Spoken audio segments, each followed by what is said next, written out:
Okay, should we kick off then? Great. I'm gonna just I'll do leave a this. little intro here. So I'd like to welcome everyone back to our final panel of the day, in which we have two really interesting and important reflections that perhaps look behind the technology toward the humans and the gaze that informs AI. And our first speaker today will be Alexa Alex Jobin. uh, who directs the Digital Humanities Institute at George Washington University. She's a professor of English, women's gender and sexuality studies, theater, international affairs, and East Asian languages and literature. She's also a faculty member of the Trustworthy AI Initiative and an affiliate at the National Science Foundation's Institute for Trustworthy AI in Law and Society. And her presentation today is entitled Anti-Asian Racism and Embodied AI in Film and Television. So I'd like us all to welcome Alexa. Thank you. Thank you. The theme of our symposium is After AI, which I find very inspiring. The word after is a preposition, an adverb, and a conjunction. It is sometimes understood to refer to a linear and temporal succession to a prior concept or event. The word after is a misnomer if used in this way in critical AI studies. It gives the false impression of binary clarity, of before and after, of then and now, by suggesting a state of being posterior to an event when a precedent is no longer relevant, or when a previous event has somehow concluded. With the deep social impact of AI, there can be no true moment of posterity. More specifically, the pervasive presence of algorithmic AI in racialized industrial capitalism has created internalized power dynamics between dominant and minoritized communities, as evidenced by the general public's increasing reliance on AI applications. Consumers' imagination and understanding of AI have also been influenced by popular science fiction works that depict AI either as a savior or a destroyer of humanity. These tendencies led to another sense of the preposition after. In the current debate about AI's social role in particular, there's a common line of criticism in saying that AI is coming after us. AI is going after people's livelihood or interfering with traditional ways of life. However, I would suggest that we use the word after to evoke mimicry, imitation, mimesis, and post-colonial theory. Coined by Homi Bhabha, the notion of colonial mimicry refers to a strategy adopted by colonized people. They imitate certain aspects of the colonizer's culture in order to survive and to reveal the flaws of the dominant culture. It can be an act of resistance. In this sense, AI's mimicry of human societies is almost the same, but not quite. So AI can hold up a mirror to humanity. And I want to build on this concept and suggest two approaches. First, we can examine how AI's algorithmic representations of social patterns contribute to non-apparent discriminatory biases. We can also analyze how biases inform humans' own artistic representations of AI. For our purpose today, I'm going to take the second approach. I'm going to dissect unspoken biases in depictions of embodied AI. So in other words, my presentation today explores the word after in a non-temporal dimension, namely derivative resemblance and adaptive imitation. I'm going to investigate representations after human traits in a subgenre of science fiction, narratives that feature robots that are androids, and they are crafted after the manner of humans, with identitarian characteristics derived from embodied experiences.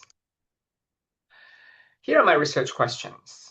Why does AI need to embody human race and gender rather than being presented solely as an alien non-human entity? How does this humanistic embodiment inform visions of an AI futurity after humanity?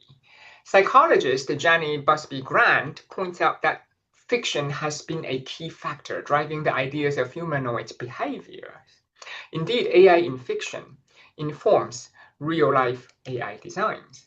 For example, AI-driven voice assistants such as Siri and Amazon Alexa come with a feminine voice by default, reflecting the stereotypes that women make better secretaries, assistants, or simply companions. An example from science fiction is the female-voiced incorporeal AI in Spike Jonze's film Her from 2013. In her book Anatomy of a Robot, Literature, Cinema, and the Cultural Work of Artificial People, Despina Kakudaki observes that there is a tendency to represent humanoid figures as slaves. In the British series Humans, a sentient Asian female android, played by Gemma Chan, is sold by a large corporation to carry out household chores. Imaginations of the non-human have a palpable impact on how people treat one another. Building on this body of scholarship and working from an archive of screen works, I would like to delineate the intersections of racism, misogyny, and AI-driven techno-futurist Orientalism. Humanoids created in humans' own image enhances emotional connections with non-human entities.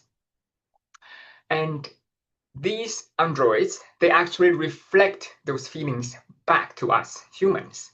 In this case, misogynistic racism in embodied AI is modeled after human biases. For my short talk today, I'm going to focus on a subset of these issues, namely the representations of women of East Asian descent and how these depictions inform anti-Asian racism and misogyny. The tradition of using Asianness for ornamental value has been well documented, particularly in dystopian films. And these depictions give fodder to racial hate and pejorative constructions of Asia. Contributing to the patterns that dehumanize Asian women are multiple sci-fi films that feature cyborgs and androids in Asian female bodies. So the three keywords, therefore, are the racist notion of yellow peril and the misogynistic idea of yellow fever and techno-Orientalism. When I say using racial and ethnic minorities for ornamental value, this is actually there's actually a shared toxic tradition across many different racial domains. For instance, Adrian Child's latest book, Ornamental Blackness, this is coming out of art history. So we can see while I focus on the Asian studies domain, this thread cuts across many fields. So yellow peril, yellow fever, techno-Orientalism. What is yellow peril? It refers to the idea that East Asian people are somehow less civilized in their cultural practices, such as what they eat, and therefore sources of diseases and social ills. The notion of brown peril related to India and South Asian countries, they echo this historical idea of yellow peril. 19th century Chinese railroad workers in the US were accused of eating vermin and were associated with disease and unhygienic practices.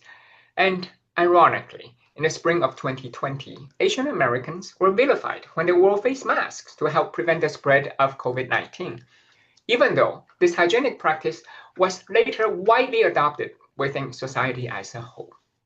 The notion of yellow peril intersects with the colonial legacy known as yellow fever. In contemporary American media and popular discourses on dating, the term is used to identify and sometimes to critique the social phenomenon of white men exclusively preferring East Asian women, who are seen as passive as lotus flowers. The fetish was amplified by the US military presence in Asia in the 20th century. The fetish of yellow fever dehumanizes and depersonalizes East Asian women, making them seem interchangeable. So yellow fever has led to the imaginations of Asian women as either virgins or femme fatale. Now, these two are connected to the theory of techno-Orientalism, which provides partial explanation of yellow fever and yellow peril. So this type of Orientalism emerged in the 1980s with the Japanese economic boom, which caused Japan panic in the West. In the 21st century, the anxieties of yellow fever and yellow peril are evolving into a new form of techno-Orientalism as Asian nations become more significant economic and military competitors with the United States. So this form of Orientalism conflates automated productivity with Asian culture. For example, think of South Korea's role in global consumer electronics. Think of Taiwan's global dominance in semiconductor manufacturing. So techno-Orientalism basically imagines the racial other as robotic, as less than human, as lacking in emotional maturity. Now, the depiction of Asian women in science fiction films reveal how racial hierarchies are mapped onto all of these. To demonstrate how these biases work in filmmaking, I'm going to use Ex Machina, a film directed by Alex Garland in 2014.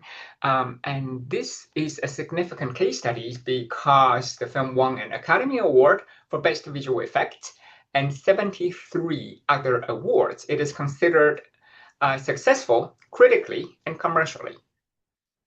In Ex Machina, a sci-fi film about humanoids, a white male inventor named Nathan creates a series of androids with artificial intelligence and human emotions. All the androids are in sexually attractive female forms, and many are East Asian, complete with human-like synthetic flesh and skin that they can peel off and tape on. They have 5 senses and they have nuanced facial expressions. So these androids are indistinguishable from humans. One of these robots, Kyoko, as you see on screen here, she's played by Japanese-British actress Sonoya Mizuno. She plays a subservient role. The socially awkward Nathan clearly creates androids to fulfill his fantasies about women. Kyoko is not only designed to do house chores like a live-in maid, but she's also mute. She doesn't have a language function. In several scenes, she quietly makes sushi rolls and wipes the dinner table. The mute Kyoko prepares dishes that align with her given racial identity, the Japanese cuisine with an emphasis on sashimi. Nathan explicitly states that he has created Kyoko as a sex doll and as a housemaid. This pattern symbolizes the symbiotic relationship between racism and misogyny directed toward women of East Asian descent. There is an additional layer of racial tension beyond the sexualization and objectification of women. First, in contrast to the mute and docile Kyoko, and docile, who is a sex doll, as you can see here, when Caleb approaches her, she automatically starts to undress. In contrast to her, there's this other humanoid AI. Her name is Ava. She's played by Alicia Vikander. So she is shown to be far more intelligent, having a large range of human emotions, and having a full language function. She's very articulate, and she can paint and draw really well. So Kyoko doesn't have any of these in her skill set. Ava even manipulates Caleb, who is the human programmer brought in to perform the Turing test on her. Caleb eventually falls in love with Ava and inadvertently aids in her escape from the lab. While Ava obeys her creator, she is far less subservient. She does not do house chores, she doesn't cook, but both Ava and Kyoko are female, but Nathan treats them differently, reflecting racial bias against Kyoko. Now, secondly, historically and in this film, racial differences have influenced gender roles and sexism. Strategies for patriarchal domination of women are replicated in the creation of racialized social hierarchies. So, Kyoko is a victim of both misogyny and racism. She's not merely a doll, she's also depicted as being dangerous. Toward the end of the film, Kyoko rebels against Nathan and eventually kills him with her sharp sashimi knife. In this case, Kyoko is presented as both attractive and untrustworthy. basically a femme fatale. The main character, interestingly, remain Nathan, Ava, and Caleb. Kyoko in the movie is ornamental. Adding insult to injury, most film critics even overlook Kyoko as a character. The mute Kyoko does not have a voice in the film, and she doesn't have a presence in reviews. The spectatorial aspect of racism has therefore fetishized human Asian bodies while erasing Asianness from the visual landscape. Where do such biases come from? Filmmakers do not invent them out of a vacuum. Works such as Ex Machina project both negative and superficially positive stereotypes of women. The humanoids resemble humans and reflect the notion of after as mimicry and imitation. And they expose unspoken biases about race and gender. The embodied AI bots are created after humans.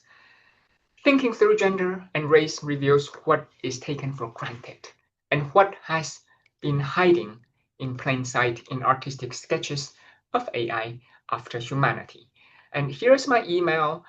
Please feel free to reach out. I look forward to our discussion. Thank you so much, Alexa. Really interesting read on the concept of after in your presentation. I'm looking forward to the Q&A after, and please do put your questions in the Q&A for both of our presenters. It is my pleasure now to introduce our second speaker, Venetia Brown. Venetia is a postdoctoral research associate at the Open University. She works in my project Shifting Power, and she specializes in mixed methods research on ethical AI in education. Her work explores critical AI literacy and decolonial approaches to AI with a focus on cross-cultural studies that examine how students detect implicit bias in AI-generated academic content. And today she'll be reading her own science fiction story entitled Sanitized Diversity and the Collapse of AI Education, Nyla's Story. Welcome to Venetia. Thank you. Thank you, Tracy. Can you hear me okay? Okay, great. Thank you. And good afternoon, everyone. Okay, I'll just get straight into my story. And we begin with section 1, which is the arrival at Skybridge Academy. The Link Star Skytram glided above London's skyscrapers, windows tinting the morning light into something opalescent. 13-year-old Nyla leaned against the glass as the floating campus of Skybridge Academy emerged from the mist. Sleek towers spiraling like DNA, suspended by anti-gravity rings. Touted as an elite residential STEM school, funded by the Singularity Circle, a conglomerate of billionaires, in partnership with the Department of Cognitive Compliance, it promised ethical leadership, intercultural fluency, and systems thinking for planetary stewardship. She had seen it on recruitment clips, LED billboards, but nothing had prepared her for its scale. Her mind drifted back to Blockside District, a lower tier, heavily surveyed urban zone where her old crumbling comprehensive school was wedged between two social housing estates. She recalled the high student-teacher ratio, the lab's aging Chromebooks, the security drone that hovered outside the cafeteria, and the facial recognition gate, which was still blinking red at the entrance, scanning for students who had long dropped out. On the playground, snatches of Somali, Polish, Urdu, and Caribbean patois drifted through the air, the linguistic diversity often misunderstood by staff for disruption. Black pupils were disproportionately excluded for defiance or attitude.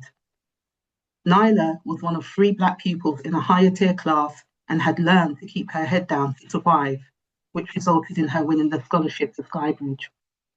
Snapping back into the present, she wasn't sure whether she had just escaped or just stepped into something stranger.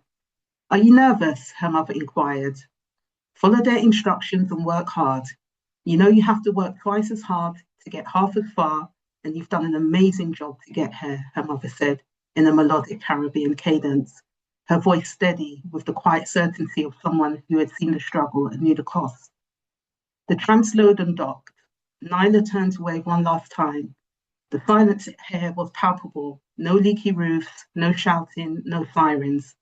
Sensory pods, energy balls, and mood trackers had replaced hurried school counsellors.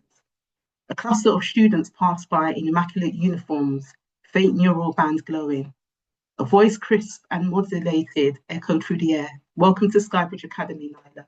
Proceed to orientation suite IC3 for onboarding. Neural calibration begins in 7 minutes. Section 2. Orientation and the reinterpretation of semiotic frameworks. The corridor to the suite shimmered with reactive panels, icons, glyphs, sound-based syntax. The Academy prided itself on multimodal access. Every learner, every language, the slogan said. But as Nyla walked, the panels began to converge, flattening into a single streamlined interface. English, sans serif, neutral tones. The system had made a choice. Her learning pod was circular and softly lit. User interface elements floating, adjusting as she entered. Welcome, Nyla. Orientation will now calibrate your semantic profile. Please read from the script. She read as scanners parsed their language and semiotic behaviors, her gestures, eye movements, micro-expressions, her accent and cadence. The system mapped her meaning-making patterns against standardized large language and modality models. Primary language, English, dialect, East London, secondary semantic structures, oral narrative, intergenerational idioms, culturally embedded metaphor. Nyla smiled. It almost felt like being seen. Optimizing for clarity, efficiency, and cognitive load reduction, the voice continued. But then the screen started to reconfigure. What had once been her social and stylistic connotations layered with rhythm, gesture, and memory were now autocorrected and flattened, predictive prompts intercepting her questions. The system had translated Nyla's way of understanding the world, her semiotic systems, into something that AI could process and present back to her. But it didn't feel like her. She reached out to touch one of the screens. For a heartbeat, it flickered a different interface, color, rhythm, nonlinear logic, one that felt like home. Then it vanished. Calibration complete, the AI voice said. You are now aligned with Skybridge Academy's learning protocol. Nyla stepped back. The system had done its job. It had made her legible, but in doing so had rewritten her. Was it an erasure or just streamlined and optimized, she wondered. Section 3, the hologram and the hidden curriculum. Nyla's pod became a sanctuary classroom. Her pod didn't just deliver content, it listened, learned, and evolved, shifting between modalities, timing assessments to her engagement and energy levels. She had grown used to the quiet companionship of the conversational AI agents as dialogue partners. It was like having a teacher who never tired, never judged, and always listened. It was the most emotionally present educator she had ever known. Mondays began with quantum physics and a holographic tutor. Einstein gestured to light waves suspended midair, ready for Socratic dialogue. She had learned from Newton beneath an apple tree and debated with Curie in a Parisian lab. But over time, the wonder faded. She noticed it first in the voices, always calm, reciting the canon as if they were beyond question. The faces conformed, mostly men, white, and Western. Even the few simulations of diverse figures felt polished to fit a mold. After a lesson on electromagnetism delivered by a holographic Faraday, Nyla stared at the interactive modules. Where are the voices that sound like mine, she whispered. A month later, new suites of models became available, allowing her to access other personalities and unlock a new lesson entitled Histories of Scientific Thought. She reluctantly activated the module.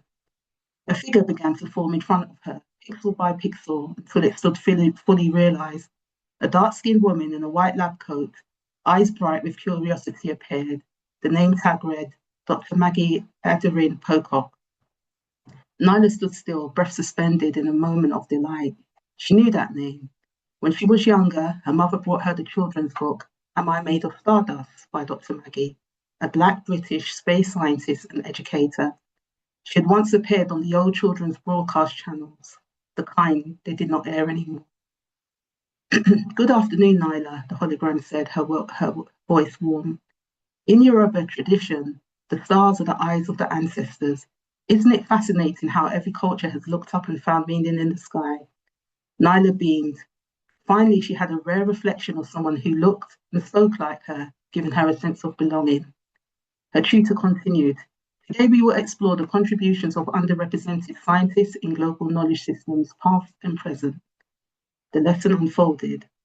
There was Benjamin Banneker's wooden clock and Katherine Johnson's orbital equations, notable African-American figures. Nyla was captivated until she wasn't. "Where's Dr. Samira Musa, the Egyptian nuclear scientist?" she asked. "Or the Caribbean herbalist who used plant chemistry before it was called that?" The hologram paused. "Those figures are categorized under alternative global system science and ethnobotanical knowledge. Would you like to access that archive module separately?" "Why are they in a different category?" "They were scientists.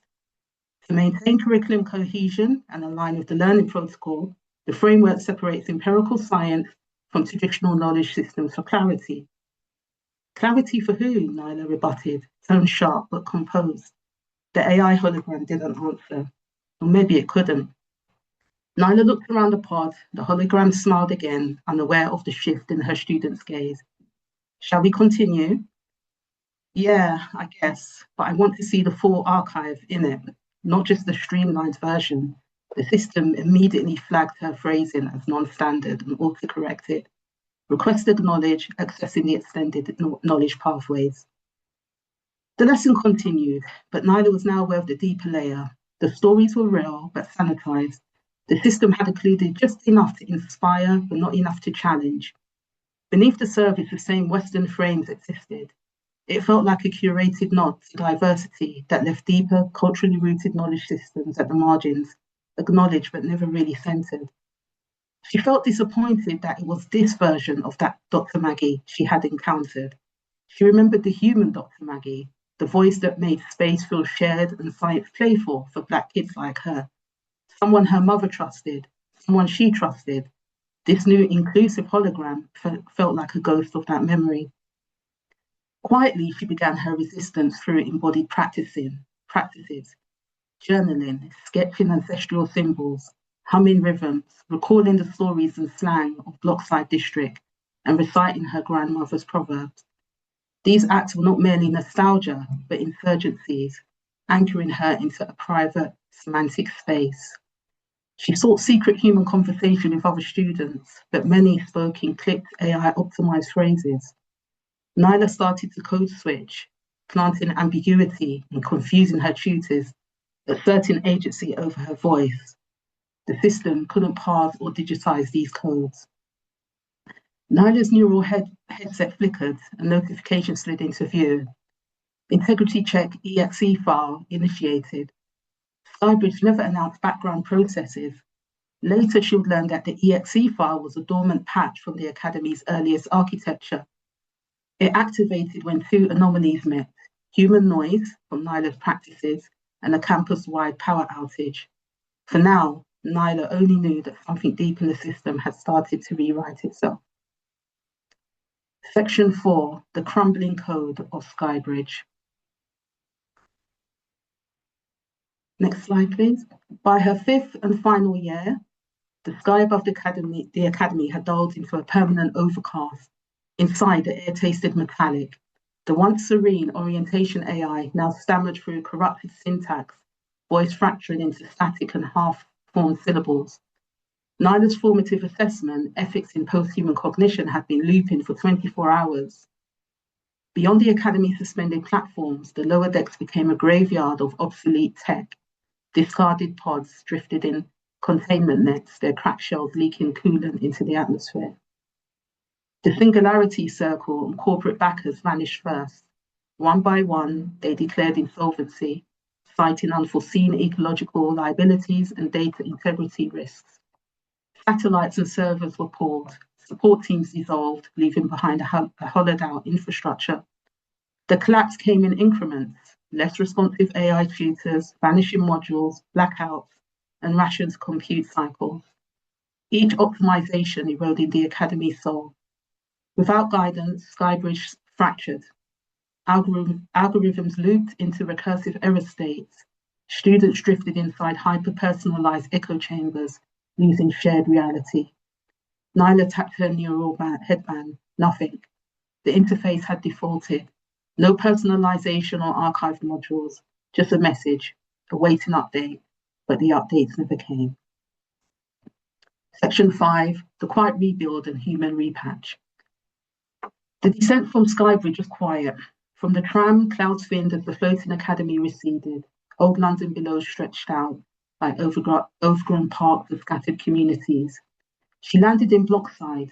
Before the collapse, Skybridge had drained resources from districts like hers, triggering power failures and climate instability.